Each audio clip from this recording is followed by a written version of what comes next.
Hello, Morongo Basin and listeners around the world, online at Z107.7fm.com. This is your Z107.7 local news for Saturday, September 21st, 2024. An active shooter has the Friendly Hills area of Joshua Tree on lockdown this morning. At around 3:30 a.m. on Saturday morning, San Bernardino County Sheriff's deputies joined Riverside County Sheriff's on a pursuit of an armed suspect.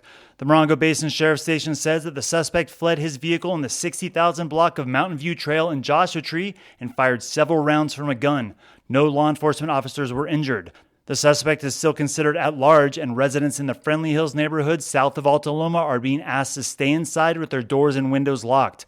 Alta Loma is partially open with sheriff's deputies posted up at most cross streets between Palomar and Park Boulevard. Friendly Hills Elementary School is being used as a staging area, and the area should be avoided. A helicopter in the area was circling until about 8 a.m. this morning. This is a developing story, and we will have more information as it becomes available. Are you aware of the unwritten rule of the grade? Coming up from Palm Springs on Highway 62, you'll encounter a dead zone where service drops out for everybody, and experiencing a breakdown or car trouble in that dead zone means you're either walking to the bottom or the top of the grade before you'll get service and be able to call for assistance.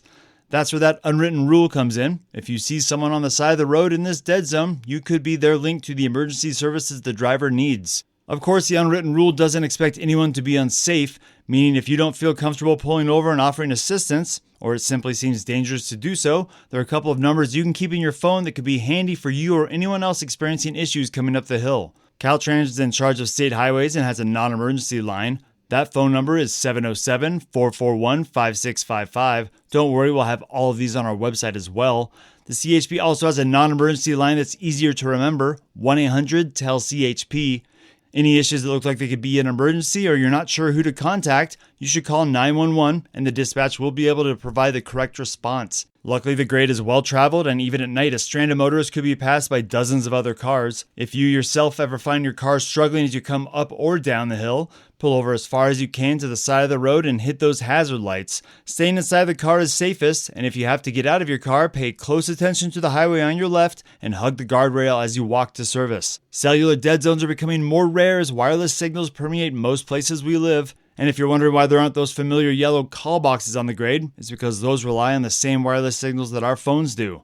So if you see someone struggling on the side of the road, safely make it to the top or the bottom of the grade, back into service, pull into business or a gas station and give non-emergency services a call. We'll have those phone numbers and some tips for safer travel on two-lane highways all on Z107.7fm.com.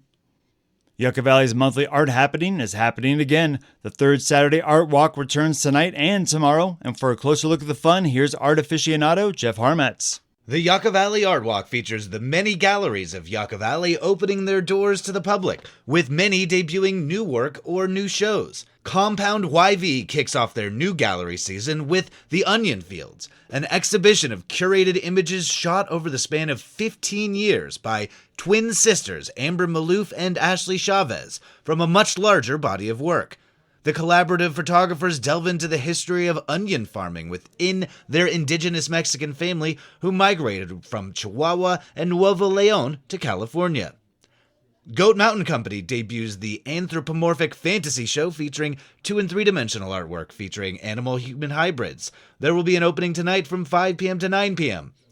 Space Truckin' Gallery is holding an opening reception for their new show called One Top Folk Pop Art Shop, featuring work from Rick Verlin Livingston and Julianne Elliott from 6 p.m. to 9 p.m. Star Tile is inviting everyone to come get dirty and make their own tile from 5 p.m. to 9 p.m. A number of other Yucca Valley-based artists and stores will be showing work throughout the town today. For a full list of participating galleries, studios, and shops, and their open hours, see this story at Z107.7fm.com. Reporting for Z107.7, this is Jeff Harmetz.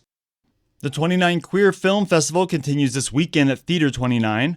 Lady Chilane and Jonathan Andre Coulaton were guests on yesterday's Z107.7 morning show. Coulaton, the co-founder of the film festival and director of debuting film Willa Justice, Drag Queen Private Eye, spoke about how the film and festival will represent 29 Palms. Lady Chilane is the star of Willa Justice and talked about her appearance in the short film, which premieres today. And I play Willa Justice, the Drag Queen Private Eye. I'm on the hunt for a murder of a straight couple in 29 Palms. So I'm on the case again, looking for them. It's also a little romantic love story. So yeah, it's a little mixture of all of it. Crime, romance, glamour, Oh my goodness, so much. sass. Coolton discussed the importance of featuring 29 Palms in film, saying, Yeah, it's very specifically supposed to be Out There Bar when we're at the Out There Bar. There are places that, in my neighborhood were iconic to me just because of the way the hills looked. It's important for us to show that it's scenic, it's quiet, and it's a wonderful place to set your mind right. I mean, and when we talk about a growing queer community, we're talking about people making themselves known too that have always been in that community. So these programs are really about showing people that there's a place to celebrate and everyone is welcome in and outside of our communities. For more information about programming and tickets this weekend, you can visit 29qff.com. National Banned Books Week is from September 22nd to the 28th. Established in 1982, Banned Books Week was launched in response to the sudden surge in the number of challenges to books in libraries, bookstores, and schools. Our local Desert Split open mic reading series will be hosting their Banned Books Week celebration at the Beatnik Lounge this Sunday, September 22nd. With more on this important celebration of intellectual freedom, here's reporter Gabriel Hart. Banned Books Week is an annual event highlighting the value of free and open access to information and brings together the entire book community, librarians, educators, authors, publishers, booksellers, and readers of all types, in shared support of the freedom to seek and express ideas. Over 4,000 books were targeted, challenged, or banned in the U.S. in 2023, nearly double that of 2022. This will be the third year in a row the Desert Split Open Reading Series has celebrated Banned Books Week. Desert Split Open founder Susan Rukeyser says, quote, "This year's event will feature an open mic because if there was ever a time to consciously exercise our right to free speech, it is now," unquote. Since Desert Split Open focuses on feminist, queer, or otherwise radical work, Rukeyser encourages attendees to read poetry or prose within those parameters. 6-minute maximum, no minimum. Especially encouraged is work by and about Black, Indigenous, and people of color and or LGBTQ+ people, currently the material most targeted by would-be book banners. Attendees can also read from one of the banned and challenged books Rukeyser will have on hand. Books are free to take home, and every attendee will be offered a free raffle ticket for a bundle of banned book swag. It all takes place at the Beatnik Lounge in downtown Joshua Tree this Sunday from 6 to 8 p.m. Reporting for Z107.7, this is Gabriel Hart. And the Yucca Valley Wrestling Team is raising money for their next season, and you can help out by adopting an athlete. Each wrestler is looking for 3 adopter sponsorships. The adopters get a Proud Adopter t-shirt that gains them free prepaid entry to all home events for the season. They also get on the emailing list to receive the YVHS Wrestling Quarterly newsletter, and they should expect a handshake or thank you whenever they're seen in public with the shirt on. For any sponsorship info or other questions, you can contact Booster President Lisa Weldon at yvwrestlingboosters@gmail.com. We'll have that email and phone number at this story at our website, Z107.7fm.com. And that's your local news for Saturday. You can hear local news 7 times a day, 7 days a week at 7, 8, 9, noon, 4, 5, and 6. More Morongo Basin residents get their local news from Z107.7 than any other source.